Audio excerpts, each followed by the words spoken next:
Hello. The book I chose to do for the read aloud video is Frindel by Andrew Clements. I would read this book to a 5th grade class at the beginning of the school year. Right, Chapter 1, Nick. If you ask the kids and the teachers at Lincoln Elementary School to make 3 lists, all the really good kids, all the really smart kids, and all the really bad kids, Nick Allen would not be on any of them. Nick deserved a list all his own, and everyone knew it. Was Nick a troublemaker? Hard to say. One thing's for sure, Nick Allen had plenty of ideas, and he knew what to do with them. One time, in 3rd grade, Nick decided to turn Miss Deaver's room into a tropical island. What kid in New Hampshire isn't ready for a little summer in February? So first, he got everyone to make small palm trees out of green and brown construction paper, and to tape them onto the corner of each desk. Miss Deaver had only been a teacher for about 6 months, and she was delighted. That's so cute! The next day, all the girls wore paper flowers in their hair, and all the boys wore sunglasses and beach hats. Miss Deaver clapped her hand and said, "It's so colorful!" The day after that, Nick turned the classroom thermostat up to about 90 degrees with a little screwdriver he had brought from home. All the kids changed into shorts and t-shirts with no shoes. And when Miss Deaver left the room for a minute, Nick spread about 10 cups of fine white sand all over the classroom floor. Miss Deaver was surprised again at just how creative her students could be. But the sand got tracked out into the hallway where Manny the custodian did not think it was creative at all, and he stomped right down to the office. The principal followed the trail of sand, and when she arrived, Miss Deaver was teaching the hula to some kids near the front of the room.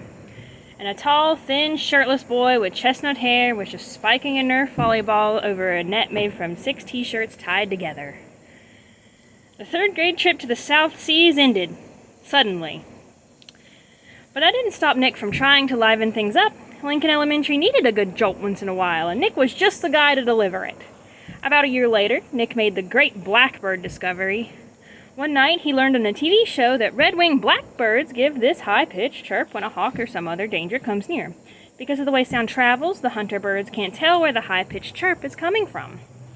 The next day, during silent reading, Nick glanced at his teacher and he noticed Miss Avery's nose was curved, kind of like the beak of a hawk. So Nick let out a high, squeaky blackbird beep. Miss Avery jerked her head up from the book and looked around. She couldn't tell who did it, so she just said, "Shh!" to the whole class. A minute later, Nick did it again, louder, beep. This time there was a little giggling from the class, but Miss Avery pretended not to hear the sound. And about 15 seconds later, she slowly stood up and walked to the back of the classroom. Without taking his eyes off his book and without moving at all, Nick put his heart and soul into the highest and most annoying chirp of all. Peep! Miss Avery announced, "Janet Fisk, you stop that this instant!" Janet, who was sitting 4 rows away from Nick, promptly turned white, then bright crimson. "But it wasn't me. Honest." There was a catch in Janet's voice as if she might cry. Miss Avery knew she had made a mistake, and she apologized to Janet. "But someone is asking for big trouble," said Miss Avery, looking more like a hawk every second. Nick kept reading, and he didn't make a peep. At lunchtime, Nick talked to Janet. He felt bad that Mrs. Avery had pounced on her. Janet lived in Nick's neighborhood, and sometimes they played together. She was good at baseball, and she was better at soccer than most kids in the whole school, boys or girls. Nick said, "Hey, Janet, I'm sorry you got yelled at during reading. It was my fault. I was the one who made that sound." "You did?" said Janet. "But how come Miss Avery thought it was me?" Nick told her about the blackbirds, and Janet thought it was pretty interesting. Then she tried making a peep or two. Janet's chirps were even brighter and squeakier than Nick's. She promised to keep everything a secret. For the rest of Nick's 4th grade year, at least once a week, Miss Avery heard a loud peep from somewhere in her classroom. Sometimes it was high-pitched, and sometimes it was a very high-pitched chirp. Miss Avery never figured out who was making that sound, and gradually she trained herself to ignore it. But she still looked like a hawk. To Nick, the whole thing was just one long and successful science experiment. And Janet Fisk enjoyed it too. Alright, Chapter 2. Miss Granger. 5th grade was different. That was the year to get ready for middle school. 5th grade meant passing classes. It meant no more morning recess. It meant real letter grades on your report card. But most of all, it meant Miss Granger. There were about 150 kids in 5th grade, and there were 57 grade teachers. And there were 7 5th grade teachers. 2 math, 2 science, 2 social studies, but only 1 language arts teacher. In language arts, Miss Granger had a monopoly and a reputation.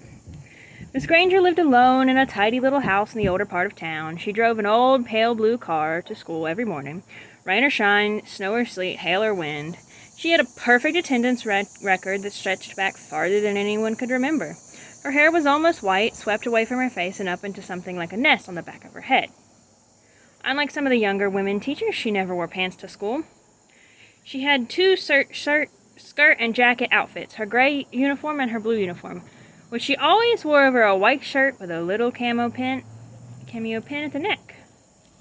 Miss Granger was one of those people who never sweats. It had to be over 90 degrees before she even took off her jacket.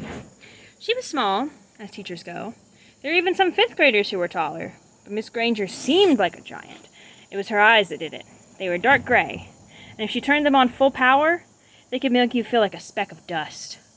Her eyes could twinkle and laugh too, and kids said she could crack really funny jokes.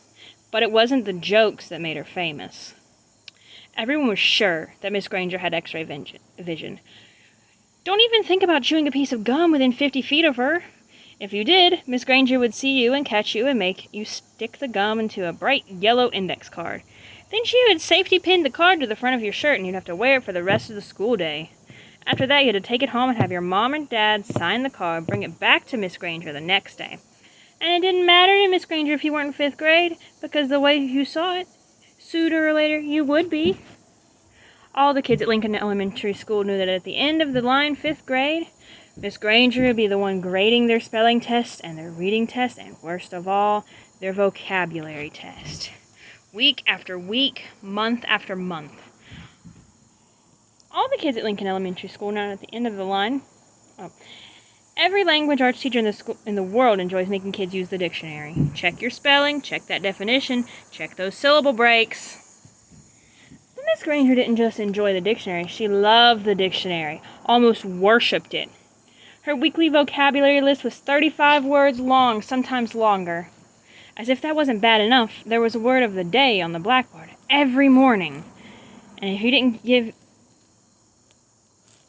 you gave yourself a day off and didn't write one down and look it up and learn the definitions, sooner or later, Granger would find out. And just for you, there would be 2 words of the day for a whole week.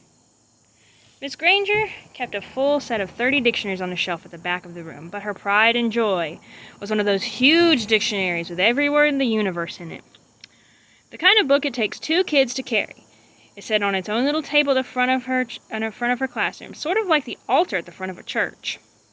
Every graduate of Lincoln Elementary School for the past 35 years could remember standing up at the table listening to Miss Granger's battle cry, "Look it up! That's why we have the dictionary!" Even before the school year started, when it was still summer, before 5th grade for Nick and his friends, Miss Granger was already busy.